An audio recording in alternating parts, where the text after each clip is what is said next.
Әйел заты шаш күтімі үшін ақшасын аямайды, алайда шашты тез өсіру және қалыңдату үшін қымбат шампуньдар мен бальзамдардың барлығы пайдалы деген ол рас емес. Осы орайда шаш күтіміне арналған бірнеше кеңестермен сіздермен бөліскім келіп тұр. Шаштың тұрақтылығын қалай сақтаймыз? Шаштың 65% ақуыздан тұратын болғандықтан ақуызды көп мөлшерде пайдалану керек. Мысалға, ақуыздар біздің тағам мен көкөністердің ішінде көп кездеседі. Сол себепті ірімшік, майонез, балық, тауық еті, ақ еті сияқты өнімдерді міндетті түрде пайдаланып жүріңіз. Кокос майының шашқа пайдасы. Кокос майды шашыңызға жағып жүретін болсаңыздар, кондиционер есебінде өте жақсы әсер етеді және шашты қалың ұзын қылып өсіруіне өте пайдасы көп. Және жаздың күні шашыңызды күннің қорғанысынан жақсы қорғайтын болады. Шашыңыз жиі ұштанбау үшін шашыңызды 3 айда кемінде 1 рет кестіріп тұру қажет.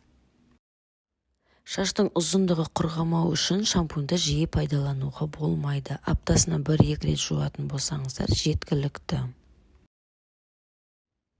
Шашты жиі тарауға болмайды. Шаштың түбіндегі майды тарау арқылы ұзындығына жағып шашыңызды құрғақ жасайтын боласыз. Және шашыңыз көп түсетін болады. Шашты су кезінде термозащита не болмаса май жағып және кепкеннен кейін ғана тісі ірі тарақпен тарау керек. Күйзеліске жол бермеңіз. Көп жағдайда күйзелісте жүрген адамдардың шаштары көп түсетін болады. Сондықтан мейлінше күйзелістен аулақ болыңыз.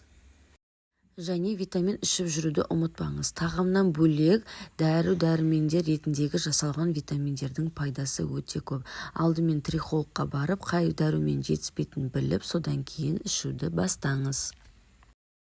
Табиғи маскаларды жиі қолданыңыз. Үй жағдайында пияз суы, кокос майы, балдан жасалған маскалар өте пайдалы. Шашты жауып жүріңіз. Шашыңызды суық ауадан не ыстық ауадан, шаң тозадан қорғап жүрген жөн. Бас киіммен не болмаса шарфпен міндетті түрде жауып жүріңіз. Басыңызды жуып болғаннан кейін полотенцемен қатты сығып сүртуге болмайды. Жай ғана басу арқылы кептіресіз. Шашты арнайы сапалы бояумен бояңыз. Аммиагы аз мөлшердегі краска шашқа ешқандай зияны жоқ. Шашты ыстық сумен жууға болмайды. Ыстық су шашыңыздың түбін құрғатып және оны сынғыш қылады. Сондықтан үнемі салқын сумен пайдалануды ұмытпаймыз.